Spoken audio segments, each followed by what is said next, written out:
kind of just background, this is our rocks unit. We start the year off really big, get in, like, kind of narrow in, and so we're on rocks. They already have plate boundaries. We've been talking a lot about them. I start the unit off with like, how does the Grand Canyon form? And 80% of the kids are like, plate boundaries, and I'm like, I got you.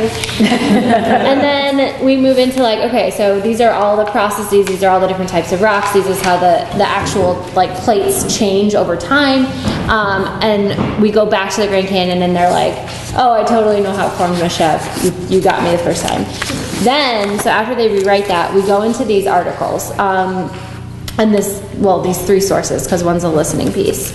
And I originally kind of developed this as like a mini project on like, how can we go more in depth? How can they learn more about a landform that encompasses so many of the science content things that I'm covering? But then how can I also get at like some of these Common Core standards?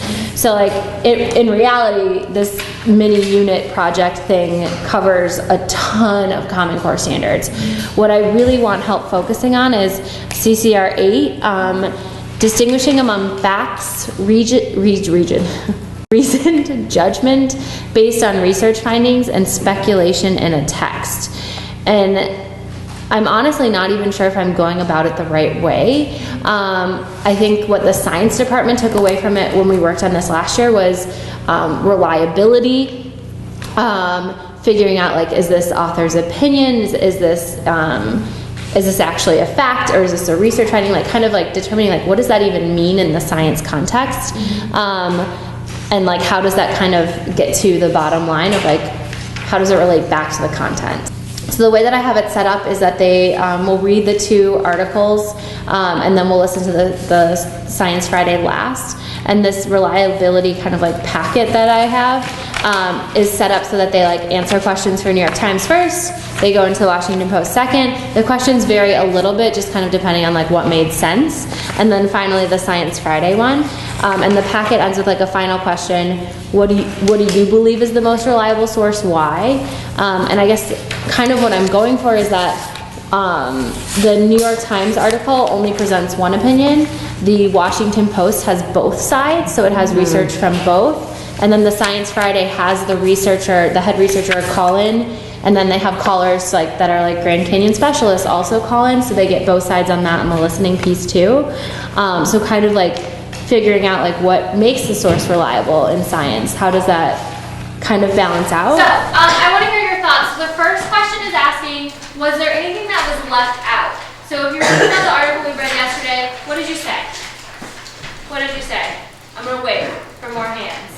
What was did you feel there was anything left out? If so, what? From the Washington Post article. Saoirse. I said that they should have put in more facts and like more data. More data? Okay, for both sides? Okay, what else did we say? Danielle, what were you going to say? They gave like both sides of the argument, direct quotes and unrelated facts. Yeah, so this one actually showed us both sides, which I think was an effective way to do that. Okay, did you think this was a reliable source? Raise your hand if you said, yeah, I think it was reliable.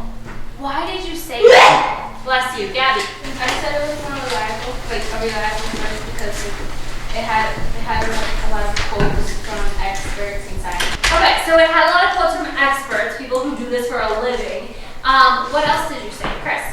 I said that it's reliable because it's like a newspaper that where most people get their facts from daily. Okay, so we're going to listen to a source today. So here's the thing. You're listening to a source. So we don't have any visuals in front of us. There's no reading. We are just listening. It's pretty long. It's about 11 and a half minutes. And what we're going to do is I'm going to put it on. And I'm going to play it once through the first time. You'll also want to be thinking about if there's any fact, speculation, and reason judgment mentioned. So I am going to play about 6 minutes of it a second time so that you can just be focused on this. But as you listen the first time, you might want to think about like, what am I hearing as far as these are concerned. I would take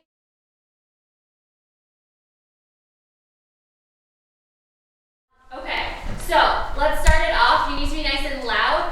You guys also need to be listening because I might ask you to raise your hand if you agree or maybe say yes if you agree. So be thinking about it as they read. Grace, start us off. Speculation. I still don't know why the canyon is older than the previous date. We don't know why. Raise your hand if you agree speculation. All right, Grace, put it up. Chris. Possibly a smaller river system at the Colorado Park Island. Possibly. Raise your hand if you think that's speculation. Okay, tell me why.